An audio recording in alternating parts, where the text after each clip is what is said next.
I've had a couple of different people comment that they didn't realize sort of how linear it is, because if you just kind of casually read it, it can feel like someone took a bunch of stories and stuck them in an envelope and shook it up and drew them out randomly. That's not the case. Every single thing that Matthew is putting into his gospel is to show us something about Jesus or about ourselves or the reality of the kingdom that Jesus is talking about. And this first section really hinges around the verse from a couple of weeks ago about putting new wine into old wineskins and how ineffective that is because it bursts the wineskins. You lose both the old wineskin and the wine. And the beginning of Matthew is trying to show the reader that Jesus is changing everything. And if you come to the gospel with a set of old ideas and old behaviors, it's probably not going to hold the truth of the gospel.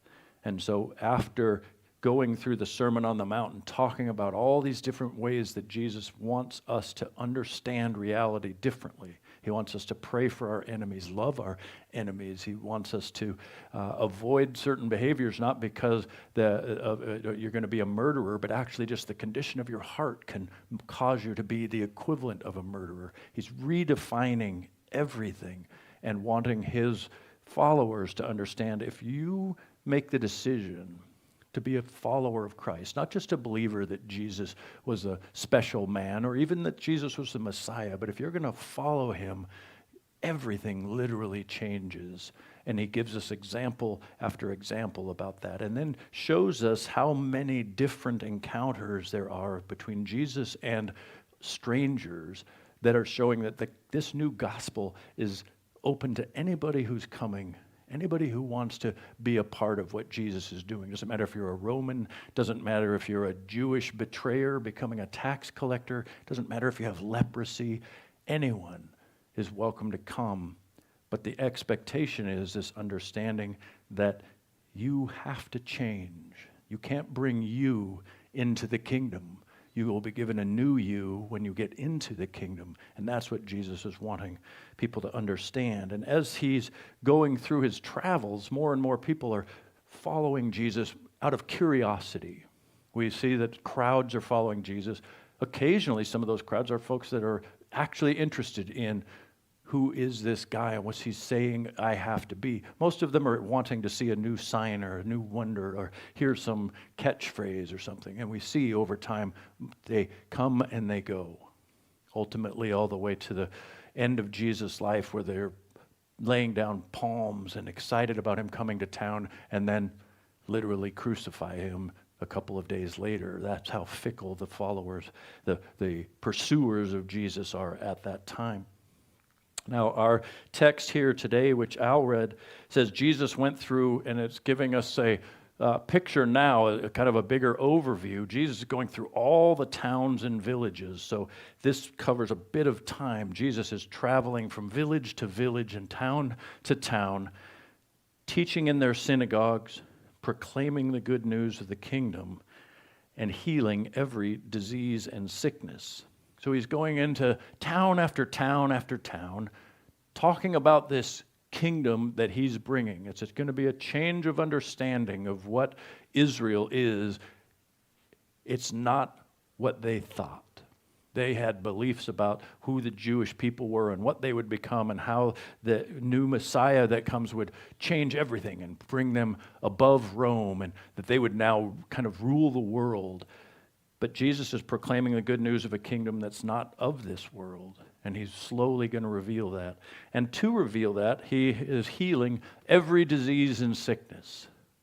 When he saw the crowds, he has compassion on them because they were harassed and helpless. They were harassed not only by the Romans, but by the Jewish synagogue leaders, the Pharisees. Everyone was giving a difficult time to the Jewish people at this time, and he saw them as like sheep without a shepherd. He wanted to bring them along. Now, keep in mind, everyone in Israel at this time period is looking for the Messiah. They believe that the Messiah is coming. They have faith, even though it's been 400 years since God has really engaged with them at all, they still believe that the Messiah is coming. And then when Jesus shows up on the scene, he's not the first one that people thought maybe this is the guy. It actually happened fairly frequently. But Jesus' staying power and the things that he was doing got more and more people to think maybe this is the guy. Now, Jesus looks out on this crowd of people and he says to his disciples, "The harvest is plentiful, but the workers are few.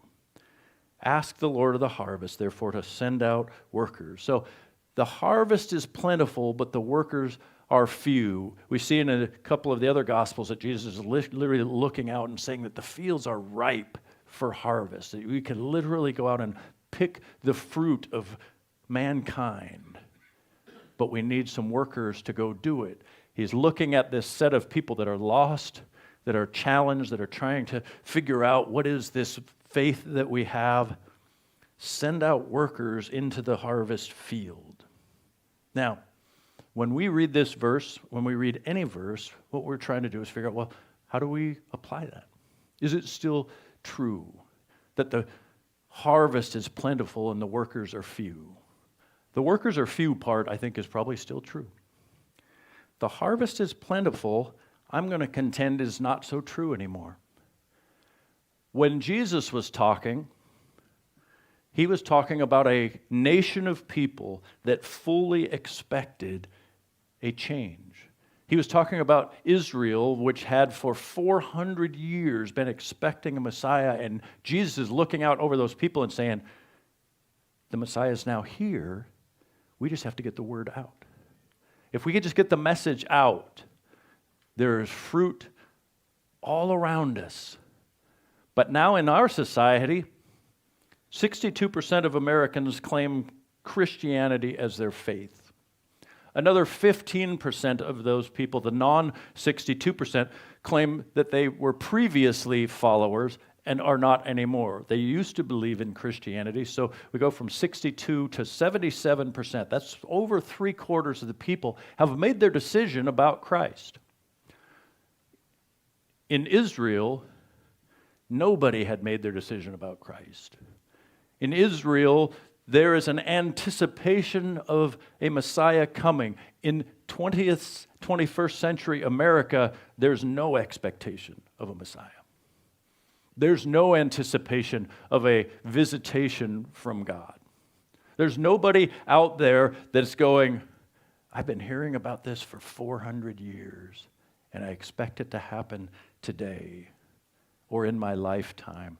We could argue that in amongst the Christian community there is an anticipation of the second coming. Maybe. But that's not what Jesus is talking about. What Jesus is talking about is an anticipation, a readiness to be brought into the kingdom. Now, why I point this out is only because if we're thinking there's just new believers waited to be raked in our society, I don't think that's true anymore. There are not very many people who haven't heard about Jesus. But I think there's a lot of people who have not heard about the kingdom of God. There's not very many people who, if they're driving behind a car and it's got a little fish or a little cross on it, they're like, I wonder what that means. I don't think there are very many. I think most of them would go, yeah, that lousy driver's a Christian too. But knowing about God's presence in your life and his impact in your heart is something I think most people don't know about, including many Christians. So the fields, I think, are no longer ripe for harvest, but there's still a message that we need to get out. So Jesus, in his time, calls together 12 disciples. He gets together 12 of them and gave them authority to drive out impure spirits and heal every disease and sickness. Now, when we're reading along, there's occasions where I want to stop and clear something up. And what I want to talk about real briefly is this: gave them authority to drive out spirits and heal every disease and sickness.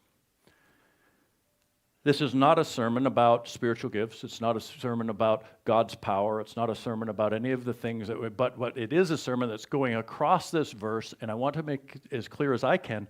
This verse is not saying that you and I have the authority or the power to heal every disease and sickness. If it's in Scripture somewhere else, we could take a look at that. But this verse is very clear that he's got 12 disciples that he's going to send out, and for a window of time, he gave them the authority to do these things. If we finish reading through the Gospels, we actually find that that authority isn't exercised after this mission, and it appears that it was a temporary authority, at least temporarily temporary, if that makes sense. Only reason I want to point it out is it's super easy to get confused by single verses and go, oh, and hear somebody say this, and then it's like, oh, well, how come I keep praying for sick people and it doesn't go away if I've been given the authority to cast it out? Different sermon. I just want to make sure that we're clear. This verse is not an impartation to us. It's a hands-on to these 12 that he's sending out. He'll send out 72 later. And again, they have specific ability for a specific time. I am not saying I don't believe in the gifts of the Spirit. I'm saying this verse does not give universal application of driving out impure spirits and curing diseases and sickness. So we move on. These 12, I left out the verse that has the list of all of them. If you want to know them, they're in there. There's 12 guys that get sent out. These 12, Jesus sent out with the following instructions. So have in your mind, Jesus got a bunch of followers, and he picks 12. Calls them over. Says, I'm going to send you out, and I'm going to give you the authority that I have to do these things out there. Now, if I'm one of the 12, I'm like, really? They've only been with Jesus for a little while. They don't know everything that you and I know. They haven't had experiences that you and I have read about. These are 12 guys, most of them in their 20s or younger, and most of them have no experience with ministry. Matthew had just been called out of a tax collector's booth. Matthew's going to get sent out amongst people that want to kill him simply because of the job he used to have. And now he's being told, go out, and I'm going to have you go out and heal some sickness for the kingdom's sake. So I would hope, if I was those 12, that I'd get a few instructions. I would hope that he might change his mind. When I volunteered to be a young life leader, the very first year that I was a young life leader, they decided I would be a good guy to go up and do camp counseling with the kids. I had been to camp. It was a beautiful camp. I loved going there. And I said, okay, I'll go. And the training for that included nothing. Show up here, get on the bus, get up there with the kids, and be a leader. In the midst of the be a leader part, one of the things I knew I was going to have to do, they have a ropes course at camp. I like heights to the same degree that I like broccoli. That I knew I was going to have to go. And this ropes course, for the most part, is kind of fun and kind of challenging, but it ends with this, you climb up this tree, you're buckled in with a little tiny string and a little loop that says they'll keep you alive, and then you stand on this platform, and it's 48 feet to the ground, and the ground is made out of soft rock, and you have to jump and grab a bar. And here was the training. I got pulled aside, said, Dave, when you get up there, you're going to go on this ropes course, and the kids are going to be scared. You go first. That was the training. So the entire week, in my mind, I'm thinking, this is stupid. Why did I come here? Maybe I could get appendicitis. I don't know. The training was inadequate. The expectation of what was going to happen was terrifying for me. Same thing, I think, for these guys.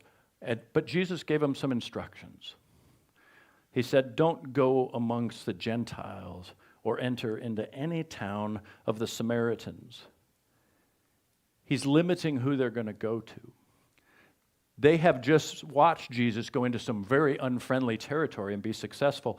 He's not wanting them to go there. It says, "Go rather to the lost sheep of Israel, and go, and as you go, proclaim this message, the kingdom of heaven has come." Don't go into foreign lands with this new message you have. Go to your own people and proclaim one message: the kingdom of heaven is near. Then he tells them this: do not get any gold, silver, or copper to take with you in your belts. Take no money. Go with no money. Don't take a bag for the journey. Don't take an extra shirt or sandals or even a walking stick. Don't take anything with you. So this is worse than no training. This is reverse training. The things you would normally do, don't do. The things you would typically lean on to support you, don't bring them with you. But then he says, for the worker is worth his keep. What does that mean? It says, whatever town or village you enter, search there for some worthy person and stay at their house until you leave. So the instructions they get are, I'm going to give you these abilities for a period of time to go out and heal disease and for you to deal with any impure spirits. But when you go, first go to your own people, but don't take anything with you. And then try to find somebody who will take care of you. Whatever town or village you enter, search there for some worthy person and stay at their house until you leave. I try to imagine this. I'm going to go to Yelm. They have some need for the gospel. Still a little remnant of New Ageism out there. So I'll go and I'll bring the message of the kingdom being near. And I won't bring even my wallet. I'm not going to bring a suitcase. Not going to bring another pair of shoes. Not even a stick to walk with. And then I'm going to look for somebody to take me in. I don't know anybody there, and I'm going to go around and talk about some kingdom and say, hey, can I stay at your house? What Jesus is doing is saying, I'm sending you out with faith. I want you to bring one thing with you, faith. He'll give them some more instructions, but I want to pause us for a minute and say, what is it that Matthew is telling us this for? There's lots that happens that is implied in between the stories, but Matthew's actually telling us the instructions that are being given to the disciples, and he has something he wants us. Matthew has something he wants us to learn, some way he wants us to live, something we're supposed to draw from this, and the answer to that is this: leadership. You wouldn't necessarily immediately jump to, this is a story about leadership, but it is. Jesus didn't ask any of them, do you want to go? What Jesus did is say, if you're following me around, there's a cost. You don't get to ride my coattails around to town, to town, to town. I am going to, from the very beginning, tell you, you've got to do this. From day one, Jesus is going, you guys, you're not equipped. You're not prepared. I'm going to show you how unequipped and prepared you are. I don't even want you to take the stuff you would normally take. I just want you to go with one message. The kingdom is near. Jesus sent them out. He gave them some instructions to follow, and they weren't instructions you would think he would give. He didn't say, okay, I want you to go to a town and say this and then leave and then come back and see if anybody has a follow-up and we're going to run some question groups on the side. He didn't tell them any of that. One message. The kingdom's near. Take nothing with you. Go. Leadership is expected of followers of Christ. Self-motivated engagement with whatever the problem is. Jesus says, if you're with me, you're going to go out. You're going to engage. You're going to be part of the followers at camp. You're going to be one of the leaders at camp. All of you. Every single one of you. If I listed the 12, I don't have time to do that, but go through the 12 sometime and go, well, who actually has some qualifications for this job? Fishermen? They have no public speaking skill. Their skill is Fishing. Tax collectors are good at math. Who has some skills for this? Jesus' point, nobody. He didn't take a skill test. He didn't say, okay, who thinks they should go and who thinks they shouldn't? They didn't even allow volunteering of others. I think Judas should go. He just said, you guys, I want you to go. So I want to start off with telling you that leadership is expected of followers of Christ. Engagement with whatever the assignment is. For them, it was going out into these kingdoms where the field was ripe for harvest. For us, there's more. We live in a very different society than first century Jewish society. So the assignment's different, but being involved in the assignment is expected. If you're not doing it, whatever it might be, you need to ask yourself, why not? You ever gone to a potluck? We have them every month here, so you have to say yes. What's the expectation at a potluck? Show up, sure. Eat food, sure. Bring something.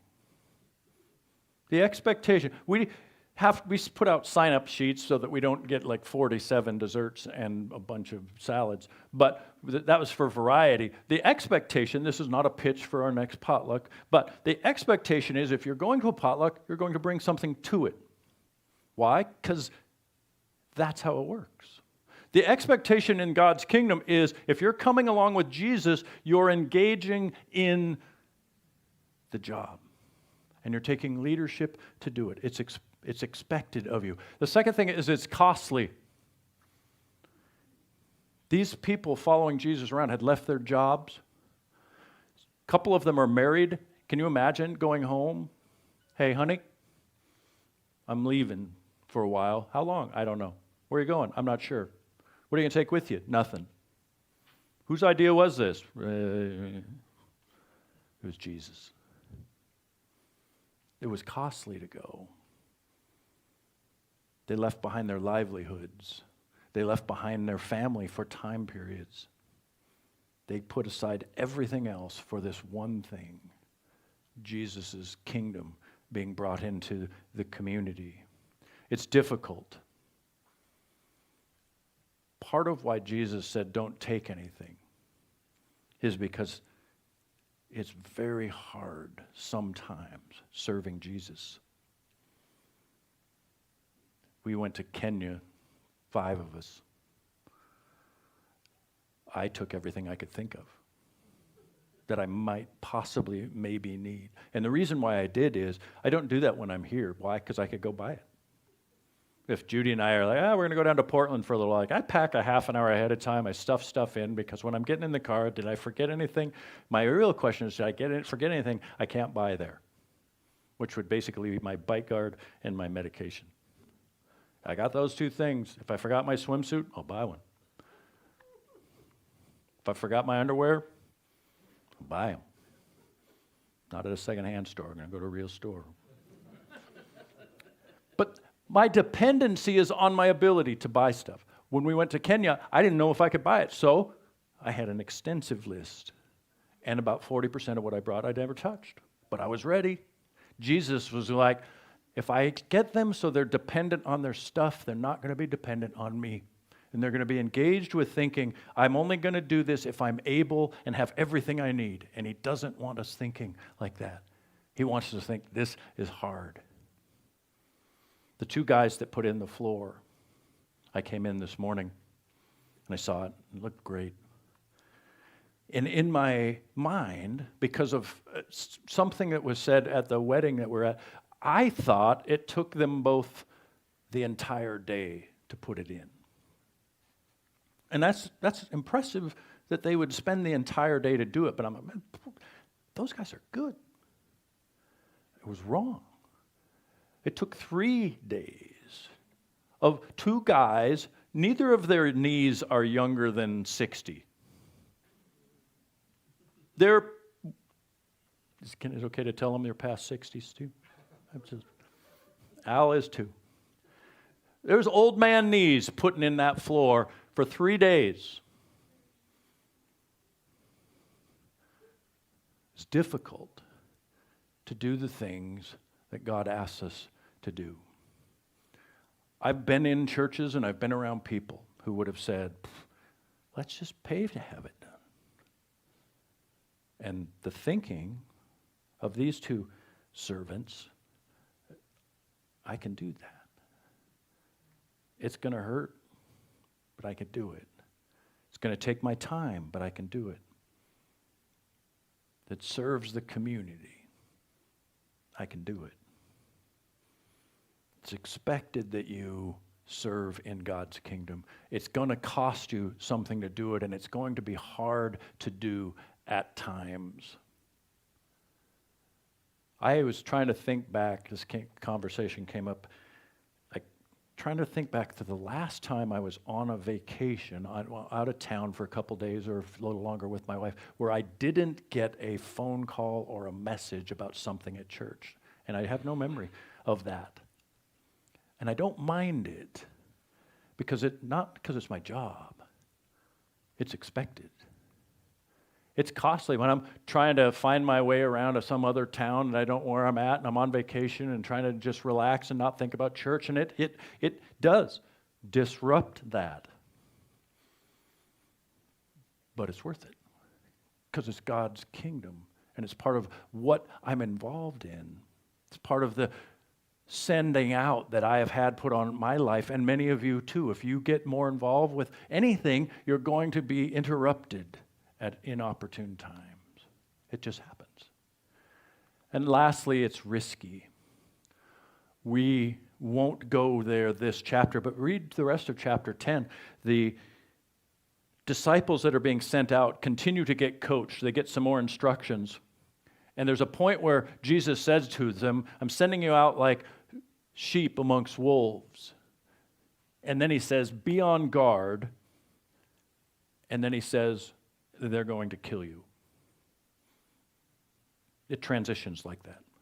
I'm still trying to figure out what you're being on guard for when he's very clear you're going to die because of it. Typically, if I say, hey, be on guard, you're on guard for who's going to kill you. But he's clear at the end of this whole thing, it's going to cost you, the 12, your lives. It's risky. You and I are probably not going to die for the kingdom. But what will happen is somebody will be disregarding for your time, dishonoring for your investment, unaware, unconcerned, the cost that it is to you. They'll make a sideways comment. They'll criticize what you do. They might look at the floor and go, why couldn't we have? And say something different after hours of putting it in. And it's just what happens. Why? Because we're human beings. The risk for you and me is that our hearts will get hurt sometimes. We're not in a world right now where we're risking life and limb, but we are risking heart and emotion. It's hard to work with people. And I have a long list of people in my mind and heart who have been hurt enough that they've stepped out. They've stopped. It's too difficult. It's too risky. It's too costly. I can't do it. And Jesus is saying, this is what you should expect. He says, I'm going to send you out like sheep amongst wolves. Do you know what wolves do to sheep? They eat them. They chase them around. They jump on them. And they eat them. He's warning them of that so that their hearts are prepared, and yet it is still expected that they go. So what Matthew is trying to get into us isn't that we are in first century Palestine in a world where the fields are ripe for harvest. He's trying to get into our minds to move into our world, and there are expectations of activity that we have. So why did he say don't go amongst the Gentiles or enter any town of the Samaritans? Isn't the gospel supposed to go to them? It is, and it will. But what Jesus is doing is fencing in the risk. For this mission, this first time they're going out, go to your own people that you know well. Go to the people who don't already hate you. Go out to the people who are expecting a Messiah, and hopefully you will have some success. Don't go into the riskier lands. And this is something when we're thinking in terms of evangelism and sharing the gospel, we need to think in terms of, we need to figure out how to do it with people that are safe-ish first, because that'll already beat you up. And remember what your message is. The message hasn't changed. I think we make a mistake in trying to 4 steps of the gospel people. I think that our starting message should be, do you believe in God? Do you believe that there is a creator? And for those who go, no, we'll address this here in a minute. That's interesting. I do, but that's the end of that conversation. Yeah, I do think there's a God. I don't think he has anything to do with really what's going on earth. I think he kind of started stuff and probably doing something different now. But that's when somebody who believes in God but doesn't know personally. You know what? I agree with you. I think God did create everything. Place where I think you're wrong. I think God's right here with us. And you hope they want to know more. And you go, yeah, here's my experience. There actually is a God. And there is a God that visited the planet, as a matter of fact. And then they might go, yeah, I've heard about that Christianity stuff. And I say, yeah, me too. I'm not really into that. Christianity is a religion. Let me tell you about Jesus. Christianity came out of him. But a person who follows Christ, do we call him a Christian? Sure. But there's a lot of Christians that don't know anything about Jesus. And we try to steer them away from all the garbage that they see in our society that's based around Christianity and go, let me tell you about just a relationship with Jesus. And you hope that plants a seed. The kingdom of heaven, Jesus, has come near. You have the opportunity to live your life in his kingdom. And if you want to know more about it, let me know, and I'll tell you what I know.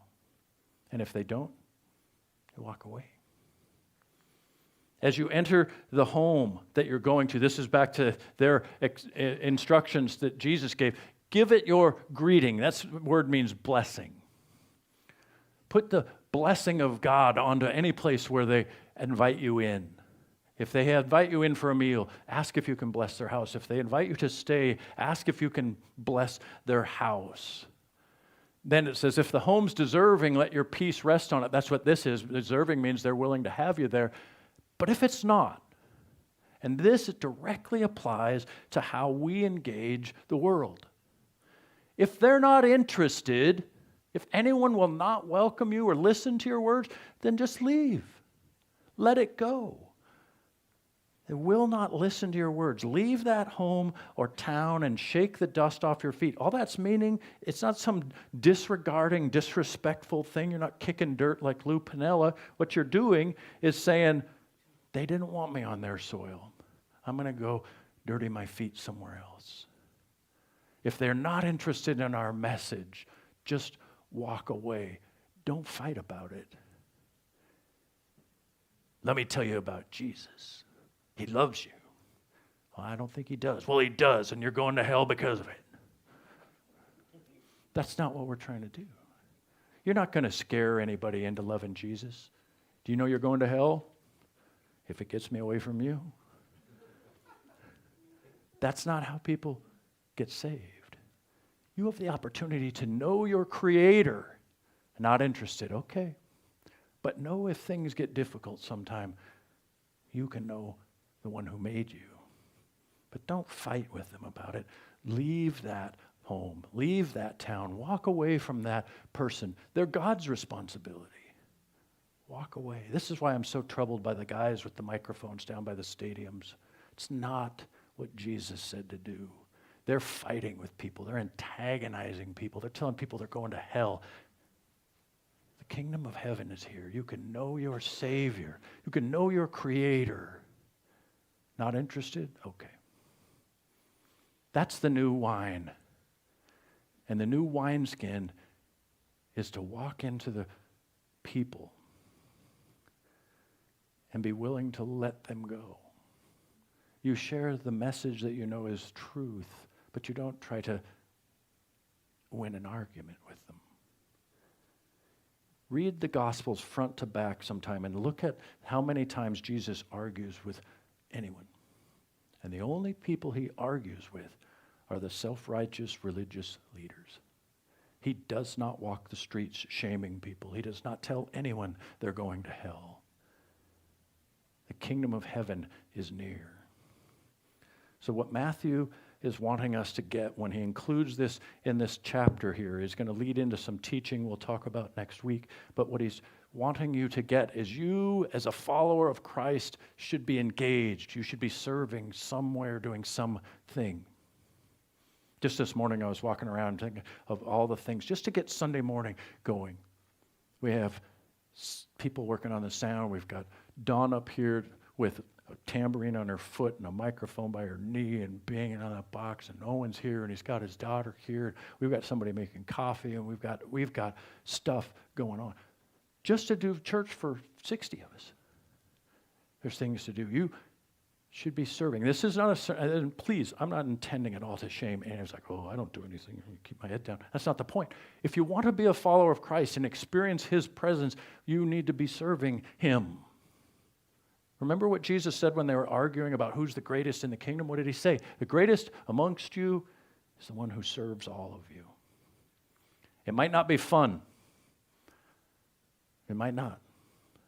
I had a guy one time, this years and years ago, we were on a Young Life team, and we were evaluating the year, and he said, well, if it wasn't fun, I wouldn't do it. And I was young then, but I still remember thinking, well, why are you doing it? Because sometimes it's not fun. It isn't always fun. There are times, when we went to Kenya, absolutely joyous time hanging out with 5 guys, but we're on 20-hour flights with our knees holding our chins up, thinking, I could be at home. Not all fun. Great fun at times, but it may not always be fun, and it certainly might not be easy. I'll just use our floor. I cannot imagine spending 3 days on my knees trying to get this floor in, but they did it. Was it fun? Probably fun for the couple of guys hanging out, but overall fun? No. Easy? No. Were they serving? Yeah. If our evaluation is, is this easy? Is it tiring me out? You should be tired for the kingdom. Just so you know. The kingdom should tire you out so that you then go, I need my Savior to help me with this. It should be irritating. People should get on your nerves sometimes. If you're serving in the kingdom, I will get on your nerves. Probably already am. You should be at times tired and frustrated and not having fun. But it does not require skill or experience. Oh, I don't know how to serve. I'm not good at that. I can't do this. I can't do that. Do you know how many cups of coffee I've drank in my life? 0.2. I tasted it once, thought I'd rather be dead, and I've never tasted it again. And I make the coffee for church every Sunday morning. And I don't mind. I'm in no way complaining. What I'm trying to tell you is this. I didn't know how to make it. The person who used to make it ended up having to leave and they went to a different place. And so I was like, we got to have somebody make coffee. How do you do it? Here's what I don't know, if it's any good, because I've never tasted it. Put in water, put in stuff, plug it in, and none of you are dead. So that's my evaluation tool. You don't have to have skill. How do I know this? Because Jesus picked 12 dudes with no experience and said, go do this. And by the end of their lives, they're the reason why you and I are here. Without those 12 guys, none of us are here. We're going to be somewhere maybe, but following Jesus, he left it to those 12 guys with no experience. But they knew this. They should be serving. So the title of the sermon was this, More Than Followers. If you think of yourself as a follower of Christ, you have to think of yourself as a servant in his kingdom. You have to. There's no one without the other. There is no follower of Christ that's not a servant in his kingdom. So I will leave it to you to evaluate, are you there yet? I am not petitioning that we need more help to run the church. I am saying for your discipleship with Jesus, you should be serving. And as time goes by, your lens of your eyes should be looking for more ways to serve. Mostly little stuff. Little ways to step in and help somebody else. You've got to be more than a follower. You have to be a servant to be an actual Christian. So God, thanks for today. Thanks for your word. My hope is that this is not in any way a judgmental sermon, not meant to be. But you do call us out to go into the world for the kingdom's sake and serve. So help us evaluate our own lives. Have we grown a little complacent, a little entitled, a little lazy? Or are we looking for ways that we can have an impact for your sake here on our planet? Help us find out what you have us to do day by day. We're not all called to be evangelists by any means, but we are called to be servants. Help us that way. In Jesus' name.